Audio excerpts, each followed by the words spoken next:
Pourquoi vous devriez éviter d'investir en Russie? Je l'ai déjà dit 180 fois. N'investissez pas en Russie. N'investissez pas en Russie, surtout dans des actifs de grande valeur. Ces mots peuvent sembler répétitifs, mais le message reste crucial, en particulier pour quiconque envisage de se lancer dans des projets financiers dans un pays que beaucoup considèrent encore comme une opportunité, malgré les risques évidents. Une personne a récemment pris contact avec moi pour exprimer son intérêt à investir une somme importante dans une grande raffinerie de pétrole en Russie, citant comme raison les bas prix actuels du soja. S'il est vrai que les prix sont bas et que les agriculteurs russes ont du mal à vendre leurs récoltes, cela ne doit pas être considéré comme un feu vert pour se lancer dans des investissements dans le pays. Malgré l'attrait apparent des ressources bon marché, il existe des risques sous-jacents qui dépassent de loin les gains potentiels. Pour comprendre pourquoi, examinons l'exemple d'une usine qui illustre la dure réalité de l'investissement en Russie. Cette usine a été initialement créée avec un soutien financier considérable, environ 9 millions de dollars en 2009. En 2017, le propriétaire initial a abandonné l'usine, laissant derrière lui tous les actifs. Il n'a même pas réussi à récupérer son investissement. Pourquoi est-il parti? La réponse réside dans la façon dont les affaires sont menées en Russie, en particulier lorsque des investisseurs étrangers sont impliqués. En Russie, si vous voulez diriger une entreprise, vous devez avoir un citoyen russe local agissant comme représentant légal. Cette personne possède essentiellement tous les actifs de l'usine, de l'équipement aux chariots élévateurs, même les camions utilisés pour la logistique. Si ce représentant local ne veut pas vendre ou collaborer, l'entreprise est pratiquement paralysée. Ce scénario n'est pas rare, et c'est un scénario auquel de nombreux investisseurs étrangers ont été confrontés en Russie au fil des ans. L'histoire de cette usine est celle d'un échec et d'une frustration. Le deuxième propriétaire, qui a pris les rênes en 2017, a trouvé les coûts trop élevés pour entretenir l'usine. Malgré tout l'équipement nécessaire, y compris les alimentations électriques et les chaudières industrielles, ce deuxième propriétaire n'a pas pu générer de bénéfices et a fini par se retirer de l'entreprise. En 2023, le troisième propriétaire a également échoué, confronté aux mêmes obstacles financiers. La configuration de base pour la production était là, mais les dépenses ont continué à augmenter et les bénéfices ne se sont jamais matérialisés. Cela reflète une tendance plus large. Même si les investisseurs étrangers injectent de l'argent dans ces entreprises, ce sont les représentants légaux russes qui finissent par en tirer profit, tandis que les investisseurs se débattent. Pourquoi alors les gens continuent-ils à se laisser attirer par le marché russe? Pourquoi les investisseurs, en particulier chinois, continuent-ils à injecter de l'argent dans un système qui semble si truqué contre eux? Certains soutiennent qu'il s'agit d'une combinaison d'erreurs de jugement, d'ignorance et d'une croyance profonde dans le récit selon lequel la Russie est un partenaire stratégique. Le gouvernement chinois a longtemps présenté la Russie comme un allié amical, même si les réalités des pratiques commerciales russes racontent une histoire différente.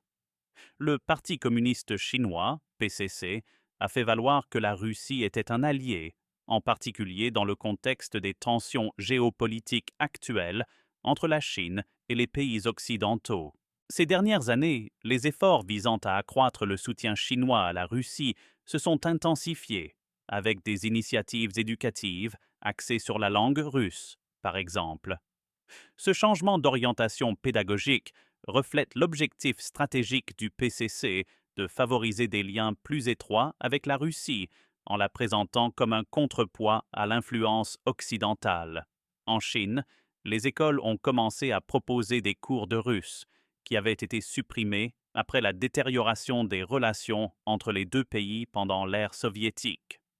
Ce regain d'intérêt pour la culture et la langue russe s'aligne sur l'idée que la Chine pourrait se positionner pour unir ses forces à celles de la Russie, de l'Iran et de la Corée du Nord dans ce que certains critiques appellent un axe du mal.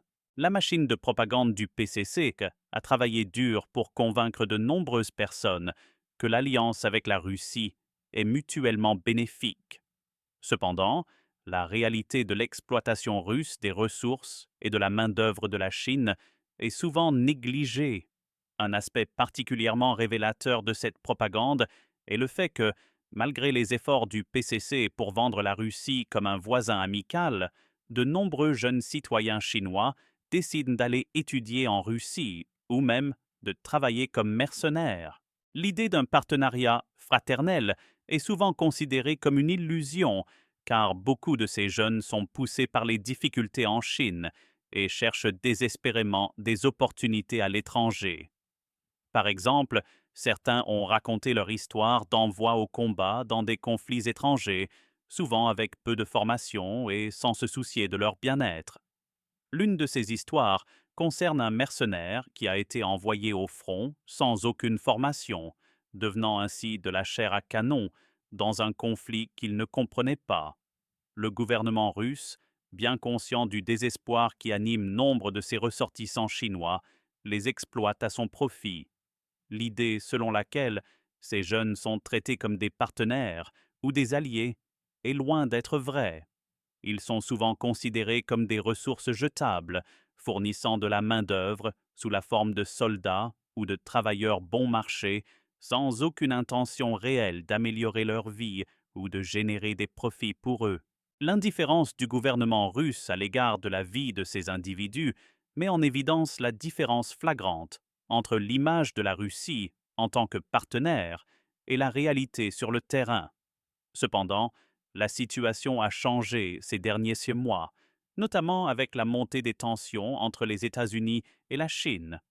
En novembre 2023, la Russie a imposé une forte augmentation des droits de douane sur les quincailleries chinoises pour meubles, les faisant passer de 0% à 55%.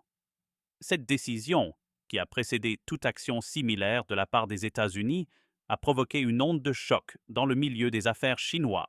Elle a été perçue comme un signe que la Russie, bien qu'elle soit un allié supposé, prenait des mesures pour limiter l'influence économique de la Chine. De nombreux analystes, y compris russes, ont été perplexes face à cette décision.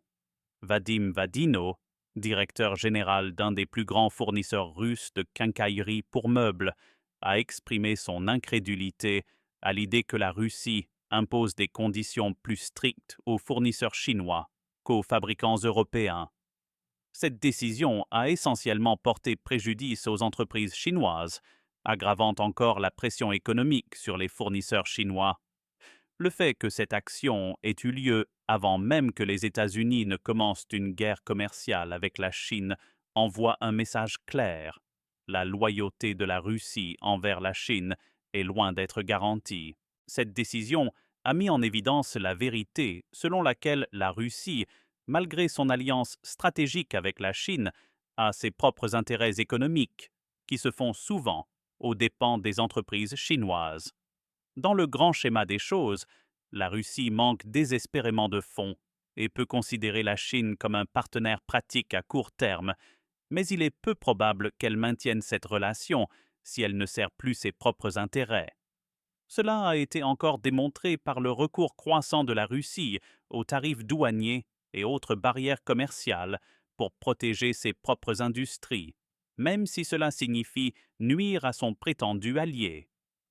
Frank Fong, un analyste qui a suivi de près les relations entre la Russie et la Chine, a expliqué que la Russie exploite la Chine depuis des années. Si la Chine considère la Russie comme un partenaire clé dans sa lutte contre l'Occident, la Russie la considère en grande partie comme une source de ressources, un allié commode dans le jeu d'échecs géopolitique.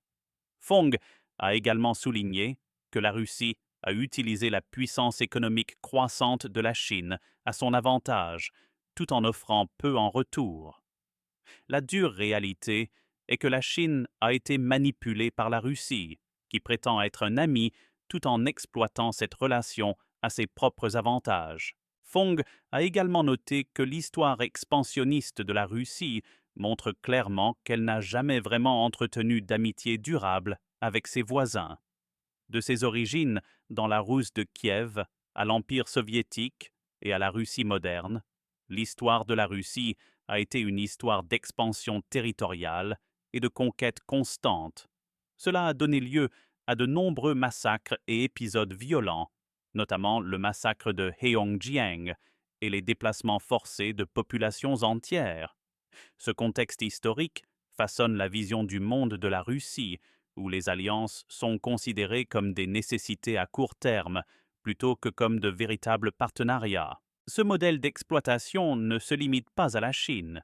La Russie a constamment utilisé sa puissance géopolitique pour manipuler ses voisins, notamment des pays comme la Corée du Nord, le Vietnam et la Mongolie. Récemment, la Russie a même forgé un partenariat stratégique avec la Corée du Nord, invitant ses forces à combattre en Russie. Cette action a perturbé les plans de la Chine et a rappelé que la Russie n'est redevable à aucun pays en particulier. Au lieu de cela,